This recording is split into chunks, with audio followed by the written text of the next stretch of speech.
오늘 우리에게 주시는 하나님의 생명의 말씀은 욥기서 전체를 우리가 한번 여행을 떠나면서 그 말씀을 통해 우리에게 주시는 미루어진 기쁨과 그 비밀이라는 말씀을 가지고 함께 은혜를 나누겠습니다. 살고 죽는 것, 태어나고 죽는 것은 우리가 선택할 수 있는 것이 아닙니다. 그렇다면 우리가 원해서 사는 것이 아니라면, 우리가 원해서 대한민국 이 땅에 태어난 것이 아니라면 도대체 어떤 힘으로 우리가 이 땅에 태어나서 무슨 이유 때문에 이렇게 생로병사의 힘든 길을 살아가고 있을까? 우리 한번 고민해 보는 것이 마땅합니다. 혹시 영원한 힘이 우리를 창조하고 사랑으로 살아가게 하는 것은 아닐까? 삶의 희로애락이 있는데 그 속에는 여러 가지 원인으로 인해 충격받고 고통스러워하며 때로는 기쁠 때도 있는 것입니다. 그것이 인생이요 삶이라는 생각이 듭니다. 고통 앞에서는 그 누구도 어떠한 것도 무기력해집니다. 오늘 본문의 욥의 이야기는 그의 고통에 관해서뿐만 아니라 그보다 더 많은 것을 우리에게 보여주고 있습니다. 그는 그에게 닥친 그 고통의 길 한가운데서 전에 알던 것과 전혀 다른 방법으로 하나님을 발견하게 됩니다. 그리고 욥의 말년에 하나님께서 처음보다 더 큰 복을 주시고 욥은 수명을 다해 죽을 때까지 아름다운 인생을 보냈습니다. 바로 이것이 당신과 내가 원하는 것이 아닙니까? 어떻게 하면 욥의 삶은 그러한 극심한 고통 속에서 큰 축복으로 바뀌었을까? 지금부터 그 욥의 비밀을 밝히기 위해 그의 인생의 발자취를 한번 따라가 보도록 하겠습니다. 자, 우리 함께 가겠습니다. 첫 번째로, 그러자 욥은 일어나 자기 옷을 찢고 머리털을 밀고 땅에 엎드려 여호와께 예배하며 1장 20절의 말씀입니다. 욥이 모든 것을 읽고 제일 처음 한 일은 슬퍼하며 자신의 고통을 표현한 것만이 아니었습니다. 그는 자신에게 닥친 재난에 대해서 땅에 엎드려서 하나님께 예배했습니다. 욥은 어떻게 그렇게 할 수 있었을까 하는 궁금증이 생기지 않습니까? 오직 하나님의 위대함을 이해하는 사람만이 고난 중에서도 하나님께 예배를 드릴 수 있습니다. 그는 고난 후에 오랜 시간 동안 자신의 아픔이나 감정을 생각하기보다 하나님 앞에서 옳은 것을 행하기로 했습니다. 심지어 욥은 모든 희망을 잃고 배신을 당했다고 느끼는 중에도 하나님 앞에서 옳다고 생각하는 일을 하기로 했습니다. 그것은 바로 전능하신 하나님 앞에 예배를 드리는 일이었습니다. 살갗이 찔리면 피가 나는 것처럼 우리 인생이 어려운 일을 만났을 때 우리 안에 있던 것들이 밖으로 다 드러납니다. 어떤 이들에게는 이기심이나 자만, 분노, 절망, 미움, 빈정거림이 드러나고 어떤 이들에게는 인생의 어려움 앞에서 성령의 열매인 사랑과 기쁨과 평안과 인내, 친절, 선과 신실함과 온유 그리고 절제가 나타납니다. 위기의 한가운데서 내가 하고 싶은 대로 행동한다면 자기 연민에 빠져버리게 될 것입니다. 그러나 우리가 하나님께 예배를 드리면 우리는 슬픔과 어려운 문제로부터 눈을 돌려 하나님께로 집중할 수가 있게 됩니다. 그러면 우리는 우리가 지금 가지고 있는 어려운 문제들을 좀 더 넓은 시각으로 보게 됩니다. 그래서 고통 중에 있는 사람이 마음을 다해 드리는 예배를 통해 자기 스스로 아무 능력이 없음을 깨닫게 되며 오직 하나님의 능력과 풍성하심만이 우리의 빈자리를 채우게 되는 것입니다. 고난의 고통의 암흑 속에서 하나님의 마음을 발견하기를 원하십니까? 거절할 수 없는 슬픔의 탄식 속에서 당신을 괴롭히는 실망, 혼돈, 분노와 같은 감정들을 잠시 뒤로하고 하나님 앞으로 나아갈 수 있습니까? 어떻게 기도해야 될지조차 모를 때 시편의 다윗왕처럼 하나님을 찬양하고 자신의 죄를 애통해하고 고백하며 회개할 수 있습니까? 우리를 괴롭히는 모든 문제와 실망이 당장 사라지지 않더라도 하나님을 믿고 위대하심을 찬양하며 예배하겠다고 결심할 수 있겠습니까? 둘째, 그는 이렇게 말했습니다. 내가 태어날 때 아무것도 가져온 것이 없으니 죽을 때에도 아무것도 가져가지 못하리라. 주신 자도 여호와시요 가져가신 자도 여호와시니 여호와의 이름이 찬양을 받으시기를 원하노라. 욥기 1장 21절의 말씀입니다. 욥은 모든 것을 잃은 상황 속에서도 땅에 엎드려 하나님께 경배하며 하나님이 주신 모든 것에 감사했습니다.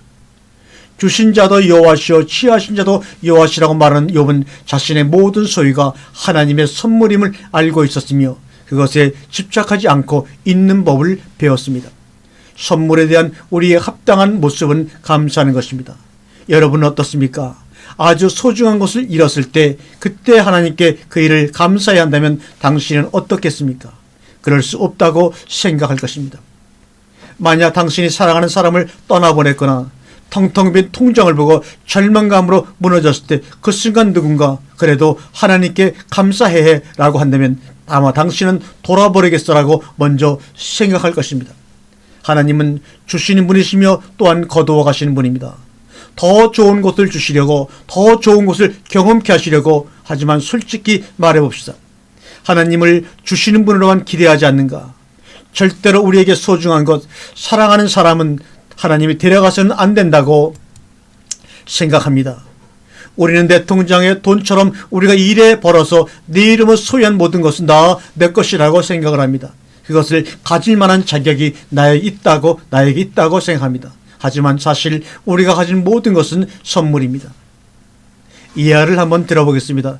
한 이웃이 여행을 가면서 돌아올 때까지 세탁기를 사용하시라고 해서 감사한 마음으로 세탁기를 사용하다 보니 세탁기가 주는 편안함이 익숙해졌고 세탁기를 다시 돌려줘야 하는 시간이 왔을 때 그동안 사용한 것에 대한 감사는 온데간데 없어지고 이제 와서 돌려줘야 하는 것은 불공평한다고 딸이 불평하자 그때 어머니는 그 세탁기는 원래 우리의 것이 아니었다고 설명해주고 그것은 선물이었고 선물을 받았을 때는 감사해야 한다고 더군다나 쓰고 돌려줄 때는 더욱더 감사해야 된다고 얘기를 그 딸에게 들려주는 그 모습을 저는 생각해 봅니다. 남편과 아내 그리고 성도는 하나님이 주신 선물입니다. 서로 알아서 만난 게 아니라는 말입니다.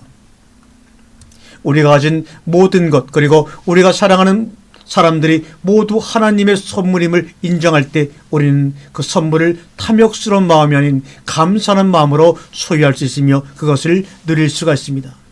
당신과 나는 욥처럼 주신 자도 여호와시고 취하신 자도 여호와시라는 것을 압니다. 하나님께서 우리에게 주셨던 것들을 취할 때 우리가 그것을 받았을 때 기쁨을 한 번만이라도 기억할 수 있다면 우리는 하나님의 마음에 이르는 길에 한 걸음 내딛는 것입니다.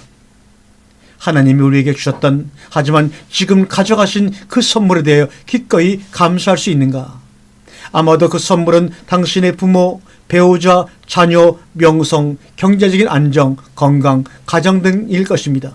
지금 하나님께 이렇게 고백해보자. 주님 감사합니다. 주님 감사해요. 하나님이 우리에게 주셨고 지금은 거두어 가신 모든 선물들을 계속 움켜잡고 거기에 미련을 가져서는 안 됩니다. 모든 것은 하나님이 돌보실 것이라는 믿음을 갖도록 주님께 도움을 구해보시길 바랍니다. 하나님께서 우리의 소유, 쥐기, 사랑하는 사람들을 다스리실 것이라 믿으며 나로 인해 내가 모든 것에서 풍족하리라는 하나님의 약속을 믿겠는가 그 말입니다. 데살로니가서 5장 16절에 바울은 우리에게 말합니다. 항상 기뻐하십시오.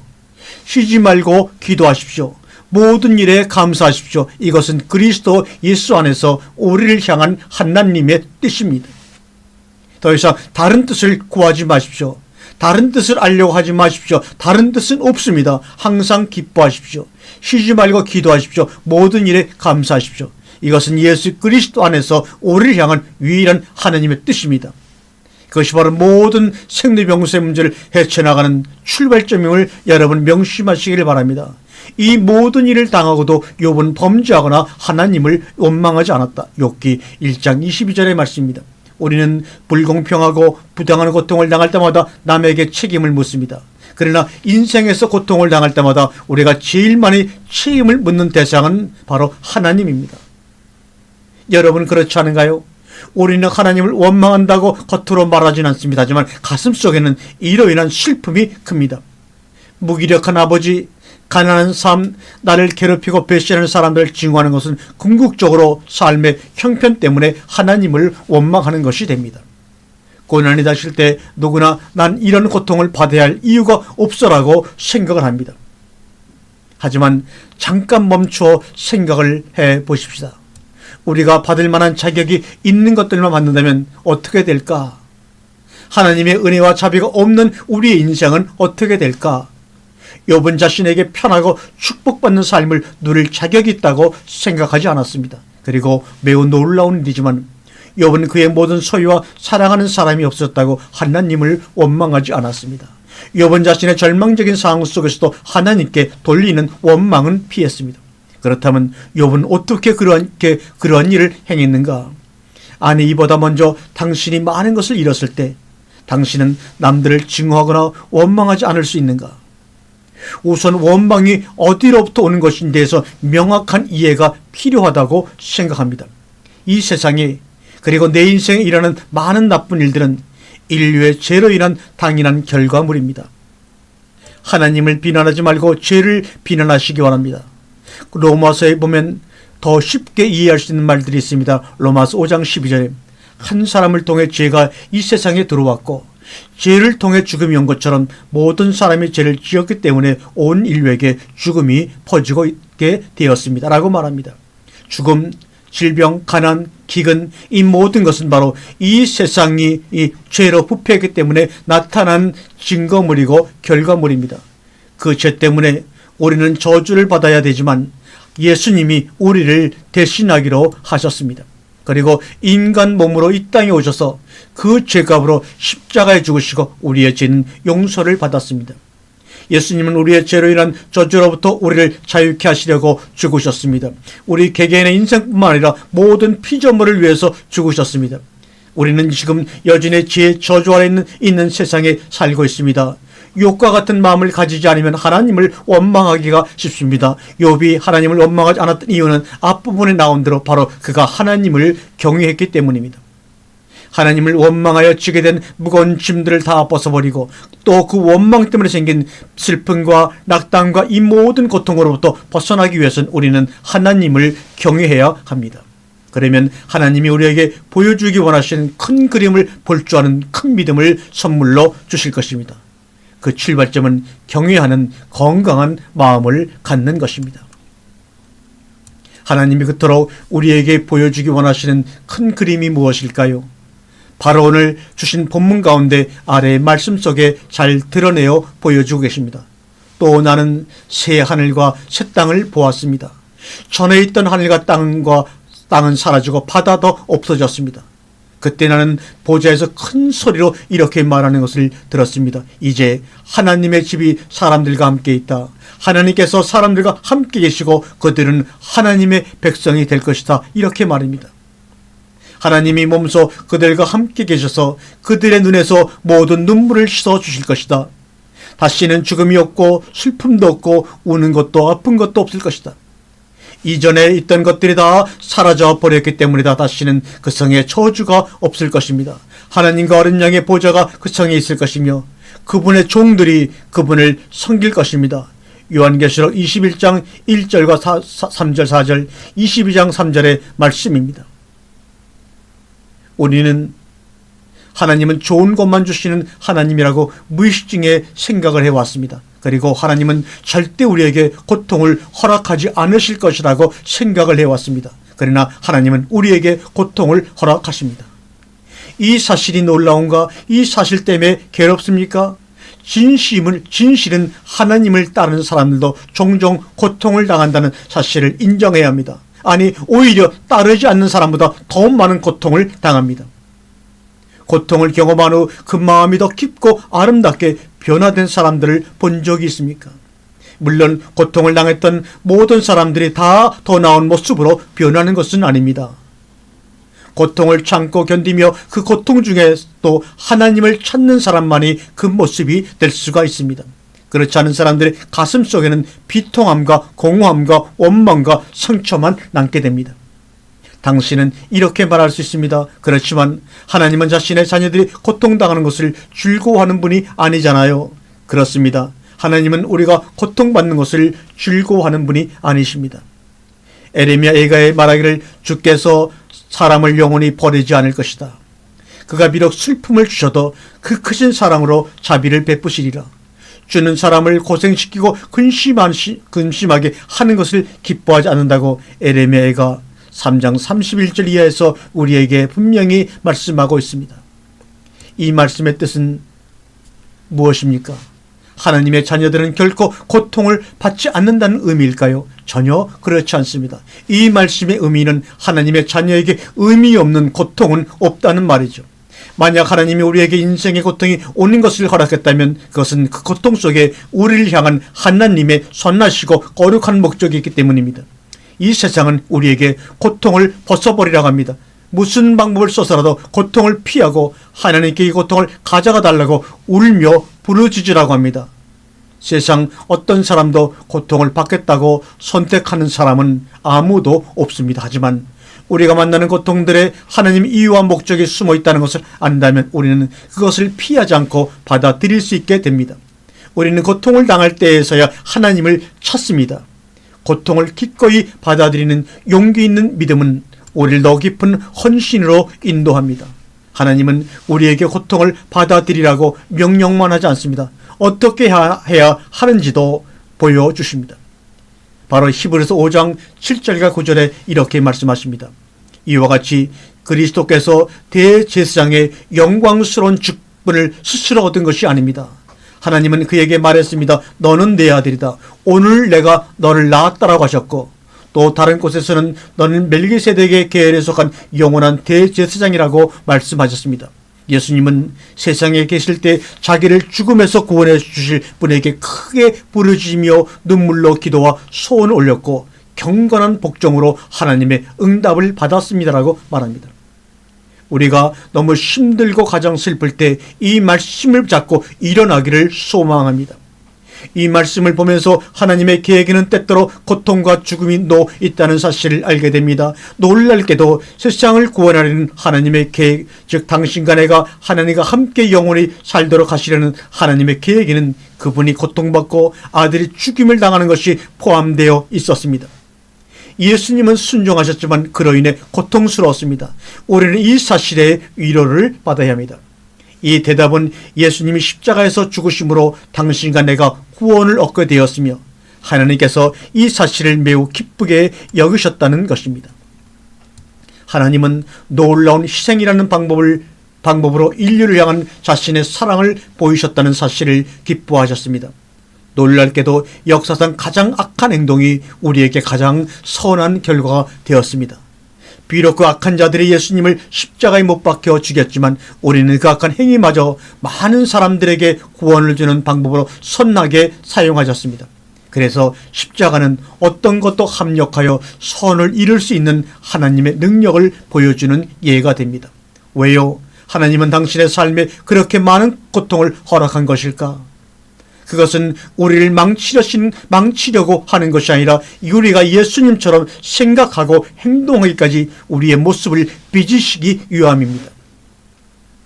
우리의 성품을 순결하게 하며 우리의 이기심과 죄를 없애려면 고통이 필요합니다. 그러나 고통은 우리를 냉소적으로 만들 수 있음에 유의해야 합니다. 즉 우리가 인생에서 원하는 것이 무엇인지 모를 때 우리는 냉소적으로 변할 수 있습니다. 하나님의 자녀에게 의미 없는 고통은 없다는 진실을 굳게 믿고 지금 겪고 있는 고통이 헛된 시간이 되지 않도록 노력하시기를 주님의 이름으로 바랍니다. 사랑하는 형제 여러분, 여러 가지 시험을 당하더라도 그것을 기쁨으로 여기십시오.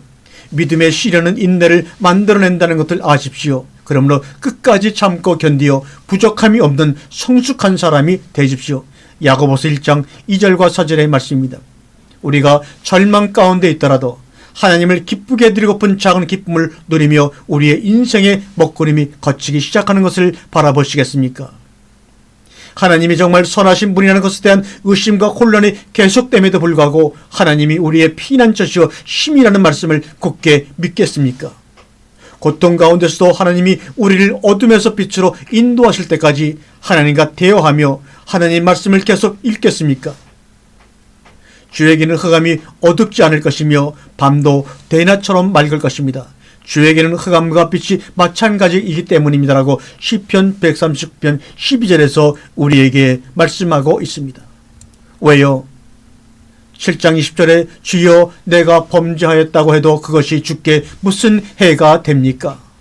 어째서 나를 관역으로 삼으셨습니까? 내가 그렇게 주께 부담이 되었습니까?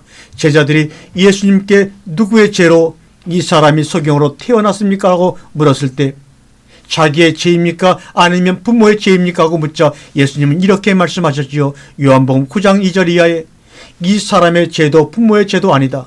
이런 일이 일어나게 된 것은 이 사람에게서 하나님의 일이 나타나기 위해서라고 대답하고 계셨습니다. 하나님께서 당신에게 왜 고통을 주셨는지요? 왜 당신을 관역 삼으셨는지 궁금합니까? 그 대답이 바로 여기에 있습니다. 하나님의 일이 나타나기 위해서이다. 다른 말로 바꾸어 말하면 당신에게 하나님의 하신 일을 나타내기 위해서라는 말입니다. 왜? 라고 묻는 대신에 우리는 무슨 목적이 있습니까? 라고 하나님께 질문을 바꾸어 해보시기 바랍니다.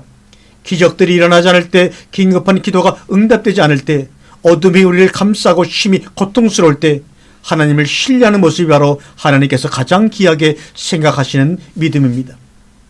비록 욥은 고통 중에 흔들렸을지라도 왜냐고 물어보는 중에도 이렇게 말합니다. 내가 알기에는 나를 구하실 분이 살아계시므로 그가 결국 땅 위에 서실 것이다. 내 육체의 가죽이 썩는 후에도 내가 육체 밖에서 하나님을 볼 것이며 그때는 내 눈이 그를 보아도 낯선 사람처럼 하지 않을 것이니 내 마음이 한없이 설레이는구나. 그런 고통 가운데서 자신의 마음이 한없이 설레인다고 고백하는 이 욥의 아름다운 모습이 욥기 19장 25절 이하에 표현되어 있습니다. 욥은 고통의 현실에서도 미래를 바라보았습니다. 그는 우리가 고통을 받는 중에도 가질 수 있는 단 하나의 희망은 바로 고통당하시는 구원자 예수님이라는 것을 알고 있었습니다. 욥은 자신의 망가진 인생의 조각들을 가져가셔서 무언가 아름다운 것을 만들어내실 하나님을 보았습니다. 욥은 자신이 하나님께 왜냐고 물었던 고통에 대한 모든 이해와 답이 어쩌면 살아서 이루어지지 않을지도 모른다는 것도 알았습니다. 오직 죽음 이후에 하나님과 함께 있을 때 그 모든 것에 대한 해답이 분명히 드러날 것이라는 것을 알았습니다. 그러나 욥은 고통이라는 어둠 속을 멈추지 않고 한 발 한 발 걸어 나아갔습니다. 비록 우리의 고통이 어떤 목적을 가졌는지 보이지 않아도 하나님은 분명히 당신의 고통의 목적을 가지고 계시며 그 목적의 일부분은 당신의 일생을 통하여 하나님의 일을 나타내기 위함이라는 것을 확신하고 평안을 얻겠습니까? 지금의 삶 그 너머에 있는 것을 바라보겠습니까? 우리가 원하기만 하면 기꺼이 우리 인생에서 고통으로 조각난 파편들 가져가 무언가 아름다운 것으로 바꿔주실 하나님을 두 팔로 꼭 이 시간에 안으시겠습니까? 그러므로 우리는 낙심하지 않습니다. 비록 겉사람은 채약해 가지만 우리의 속사람은 날마다 새로워지고 있습니다. 우리가 잠시 받는 가벼운 고난은 그 무엇과도 비교될 수 없는 크고 엄청난 영광을 우리에게 가져다 줄 것입니다. 그래서 우리는 보이는 것을 바라보지 않고 보이지 않는 것을 바라봅니다. 보이는 것은 잠깐이지만 보이지 않는 것은 영원하기 때문입니다. 고린도서 4장 16절과 18절의 말씀입니다. 영원. 그때는 내 눈이 그를 보아도 낯선 사람처럼 하지 않을 것이니 내 마음이 한없이 설레이는구나. 설레이는구나. 나는 이 땅에서의 삶은 진정한 천국에서 갖는 영원한 삶의 그림자일 뿐이며 진정한 삶은 하나님과 함께하는 영원한 삶이라는 믿음입니다. 우리는 이 땅에서의 삶이 전부라고 생각하는 경향이 있습니다. 왜냐하면 우리는 이 땅에서도 충분히 편하기 때문입니다. 하나님은 우리의 그런 시각을 완전히 바꾸고 싶어 하십니다. 그는 우리가 이 땅에서 제대로 살기 원하면서 동시에 영원한 것을 바라보는 시각을 가지고 하나님과 함께 영원히 살 천국을 기억하며 살기를 바라십니다. 우리가 정말로 그 진정한 삶, 충만한 기쁨, 그리고 고통으로부터 자유를 하나님과 함께하는 영원한 삶 안에서 발견할 수만 있다는 믿음이 있다면 도대체 무엇 때문에 이 땅에서 길지 않은 삶에 그렇게 연연하십니까? 이 세상에서의 삶이 짧고 빨리 천국에 가는 것은 비극이 아닙니다. 영원히 하나님과 함께 하기 때문입니다. 진정한 비극은 영원한 삶의 희망이 없이 이 세상의 삶을 마친다는 것입니다. 우리가 비극이라고 종종 느끼는 것들이 영혼의 비단에서는 비극이 아니라는 사실을 여러분 아십니까? 비밀이 무엇일까요? 욥기 38장 2절에 무식한 말로 내 뜻을 흐리게 하는 자가 누구냐? 묻습니다. 때로는 침묵이 우리에게 옵니다. 약이 될 수가 있습니다. 우리에게 가장 큰 고통과 혼란을 주는 것은 하나님이 우리에게 말씀하시는 것이 아니라 우리가 고난 한가운데 있을 때 하나님이 아무 말씀도 하지 않는 것이 바로 큰 고통이요 혼란입니다. 당신에게도 하나님의 대답을 기다리는데 하나님이 침묵하신 적이 있습니까? 이런 일이 바로 욥에게 생겼습니다. 욥은 하나님이 대답해 주기를 원했습니다. 그는 왜 그가 고통을 받는지 알고 싶었습니다. 욥기 31장 35절에 욥은 전능하신 하나님 내게 대답하소서라고 크게 외칩니다. 왜 내게 대답을 안 해주십니까? 왜 내게 말씀하지 않으십니까? 외치고 외칩니다. 마침내 고난과 의문 뒤에 폭풍으로부터 들리는 목소리가 있습니다. 하나님이 드디어 말씀하십니다. 하나님은 내가 이 세상을 창조했을 때 너는 어디에 있었느냐? 하나님은 욥기 4장에 걸쳐 욥이 질문하는 대상이 바로 전지전능하신 하나님이라는 사실을 일깨워 주시면서 욥의 질문에 대해 하나님은 스스로 만드신 질문을 이용해 대답을 하고 계십니다. 그러나 하나님은 설명을 하지는 않으십니다. 그의 마스터 플랜을 보여주지도 않으십니다. 대신 그 자신을 나타내셨고 그의 경이로운 출현 중에 욥의 질문은 대답받지 못합니다. 여호와께서 계속해서 욥에게 말씀하십니다. 내가 아직도 전능한 자와 다투겠느냐? 나 하나님을 책망하는 너는 이제 대답하라. 그러자 욥이 이렇게 대답하였습니다. 나같이 보잘것없는 자가 주께 무엇이라고 대답하겠습니까만 다만 손으로 내 입을 가릴 뿐입니다. 나는 이미 내가 알지 못하는 너무나 많은 일을 하나님 앞에 쏟아 놓았습니다. 이렇게 말합니다. 하나님은 고통에 대해 고통을 어떻게 피해야 하는지에 대해서 설명하지 않으셨습니다. 고통은 비밀입니다. 고통은 비밀입니다. 그리고 욥은 그 비밀스러움을 존중하였습니다. 그것이 바로 욥의 아름답고 훌륭한 점입니다. 욥은 하나님이 어떤 분이신지 알기 때문에 비록 하나님이 주시는 것이 무엇인지 이해하지 못하더라도 그저 그것을 받아들일 수 있다는 것을 이해하게 되었습니다. 욥은 시험받을 때 우리의 자세가 중요하다는 것을 가르쳐 주었습니다.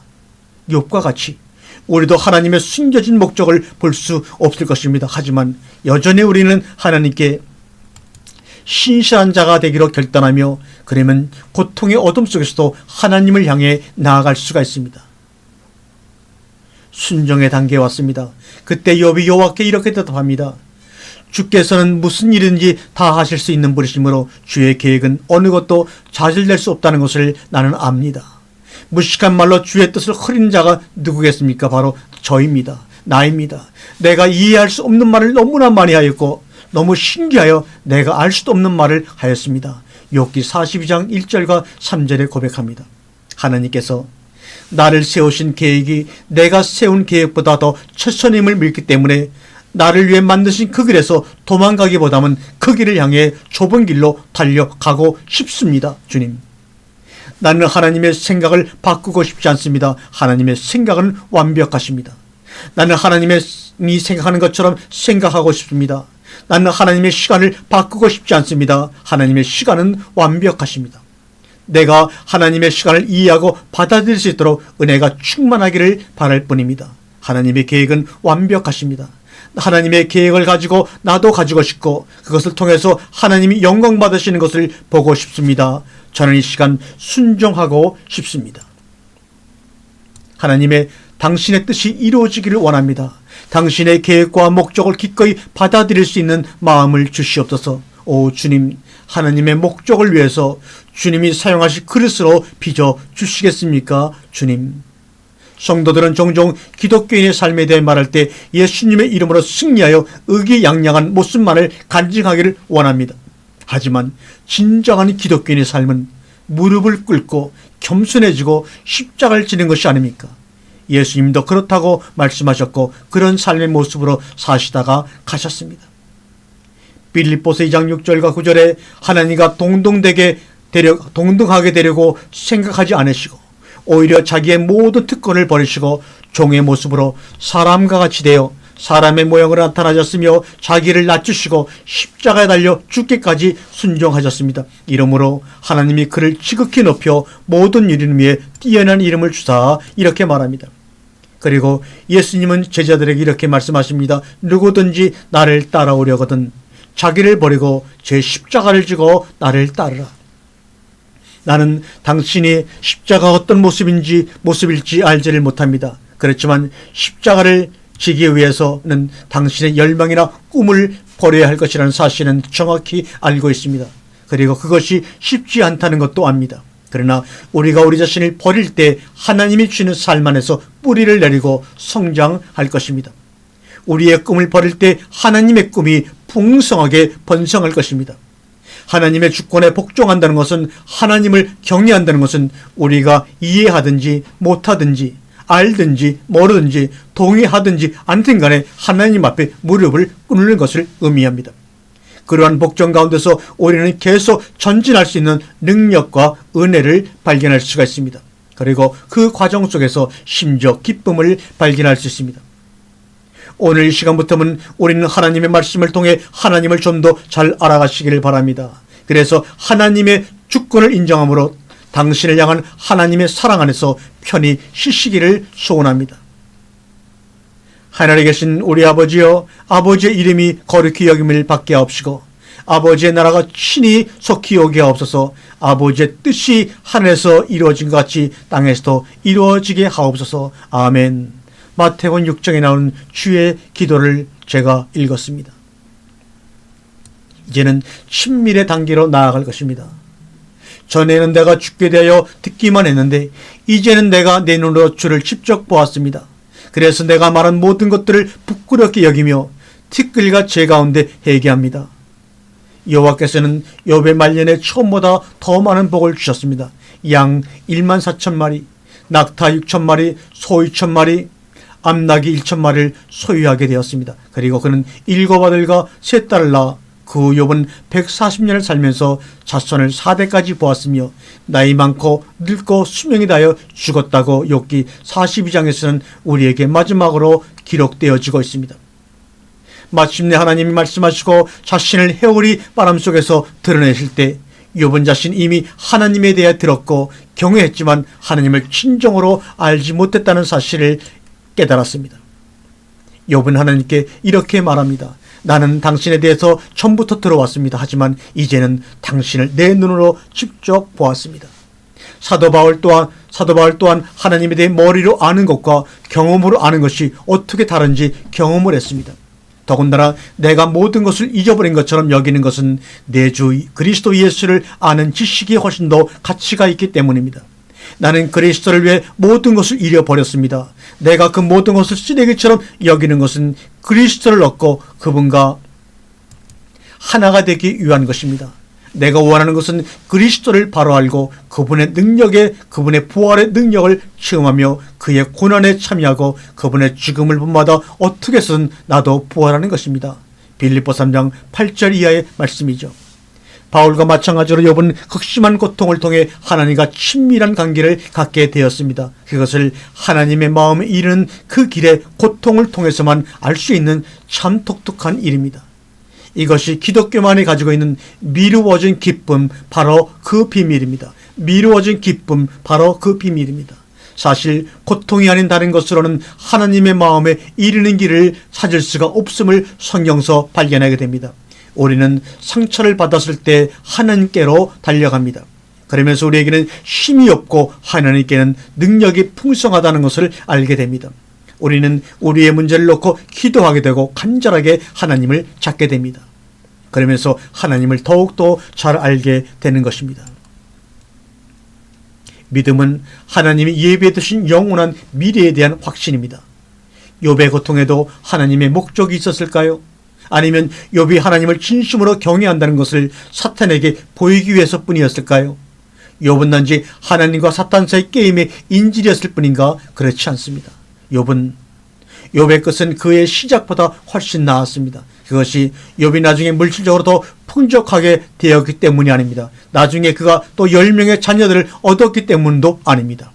그는 그의 고통과 슬픔이 없이는 결코 찾을 수 없었던 하나님과의 새로운 관계, 좀 더 친밀한 관계를 갖게 되므로 직접 눈으로 하나님을 뵙게 되었다는 고백입니다.